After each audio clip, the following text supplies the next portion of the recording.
It's Tuesday, June 20th, and time for your Barbados Day afternoon update. I'm Kmar Jordan. Thanks for joining us. So Thomas MP Cynthia Forde is raising concern about what she calls unfair treatment meted out to her constituents. She's not at all happy with the recent allocations of land at 40 acres in Thomas. Speaking on local radio this morning, Ms. Forde said she made a formal request to the former Housing Minister, Michael Lashley, and was assured that her constituents would receive available spots at 40 acres. But she claims the spots were allocated last Friday and the people of St. Thomas have been left empty-handed. Ms. Forde is demanding answers from the Ministry of Housing, which is led by Dennis Kelman. More people in 40 acres have got children and other siblings. And they kept saying, we would like a spot near home. This is our village. And I believe the integration is important. If strangers come in, you will embrace them. But you can't bring all strangers, Mr. Wickham. And I want to know what policy it is this no Minister of Housing has, when at least I should have been seen as his colleague across the floor. And I thought it would have been only courteous to say to me, or to say to any other person who would have asked for spots in the constituencies that they have the pleasure to or the privilege to represent. I thought it would be courteous to say, we are issuing the spots, and a couple of people from St. Thomas and so on and so forth have applied. Let them know everything is in order. But when people are calling me from St. Philip and St. Michael and so, and say we get letters telling us come and get the house spot. Not a fella, not a boy, not a girl, a young woman, old man, old woman from St. Thomas, Mr. Wickham, has said to me, I have received a letter. Forde warns she will not rest until the matter is addressed. But I am going to try to pursue this if it costs me what, because I feel that fairness and justice should be prevailed in Barbados, and not just trying to make hot political points. It does not make any sense. We are all one Barbados. In a few hours, the island's public servants will gather at Solidarity House to discuss the vexing issue of protracted wage negotiations. The Barbados Workers Union has summoned its members to a meeting to finalize what it calls a coherent and unequivocal response to the matter. Since last year, the union served notice that it would be seeking an across-the-board 15% salary hike for its members. But there has been no agreement with government to date. The union says it's anxious for a consensus from the members to take whatever steps are necessary in their best interests. Insularity continues to hold back intra-regional trade. That's the big concern of Industry and Commerce Minister Inniss. Mr. Inniss made the comments as he welcomed JAMPRO, the Jamaica Promotions Corporation, now hosting an expo at the Barbados Hilton in a bid to generate more business between the two Caribbean Community member states.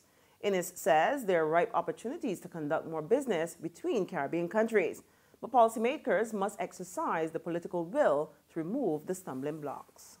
Quite often we miss the political philosophy and resulting government policies that can hamper or help to grow trade in the region. Sometimes our small island mentality, supported by our narrow parochial views and pure partisan politics, do more to hamper regional trade than anything else. The founding fathers of CARICOM envisaged a free trade area where our peoples and goods could freely move within this region. Since then, many institutions have evolved in the pretense of making such happen, but the jury is still out as to our success in this endeavor. At the political level, we are still engaging in too much talk shop and not exhibiting a deep understanding and commitment to regional development.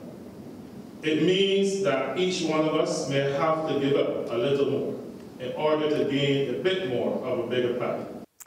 The high cost of interregional travel is also another bugbear for the outspoken government minister. Mr. Inniss laments that it's cheaper to fly to the United States and the United Kingdoms to shop than to the region, when Caribbean people, he says, would welcome the opportunity to buy more homegrown products.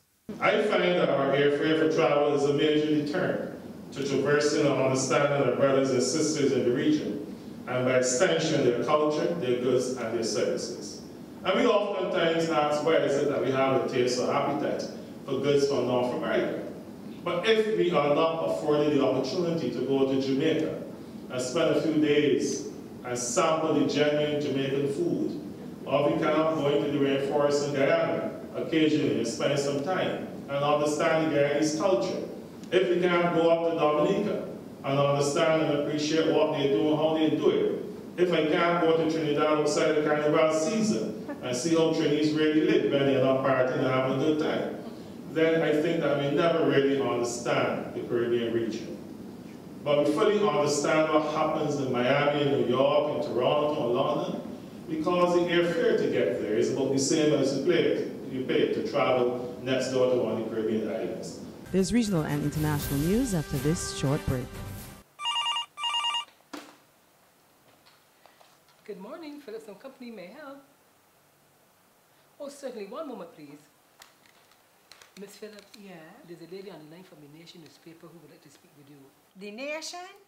Will she go on? Well, they're trying to sell us some ads. Look, don't make me laugh this morning. Ads in the Nation?